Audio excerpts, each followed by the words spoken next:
म्हणजे घर बांधताना वास्तुशास्त्राप्रमाणेच पत्रिकेचा पण विचार करायलाच पाहिजे. तुमचं लग्न कोणत्या राशीचं आहे, 12th हाऊसमध्ये कोणती राशी आहे, कारण प्रत्येक राशीचा एक डायरेक्शन आहे, तसंच प्रत्येक प्लॅनेटचे पण डायरेक्शन्स आहेत आणि कोणाला कोणती डायरेक्शन ही सुटेबल आहे ही त्याच्या कुंडलीनुसार बघूनच आपण सांगितलं जातं.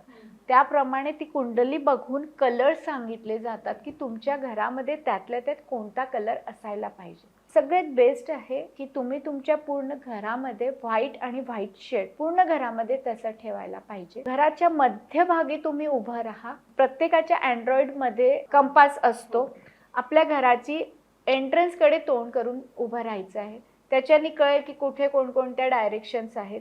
आणि मी आता जसं म्हटलेलं आहे की नॉर्थला ब्लू, तर ब्लू कलर कर्टनचं घेऊ शकता, सोफाचं घेऊ शकता. साऊथला तुम्ही रेड घ्या, ईस्टला ग्रीनरी करा, प्लांट्स ठेवा तुम्ही. त्याच्यानंतर साऊथ वेस्ट आणि साऊथ ऑफ साऊथ वेस्टला म्हणजे नैऋत्य आणि साऊथ म्हणजे दक्षिण नैऋत्यला पिवळा कलर ठेवा आणि बाकी जी उरलेले तिथे व्हाईट घ्या. तुम्ही इतकं केलं तरी तुम्हाला वास्तू दोष निर्माण तरी होणार नाही. तुम्हाला छोट्या छोट्या रेमेडीजनीच तुम्हाला त्याचा फायदा होतो.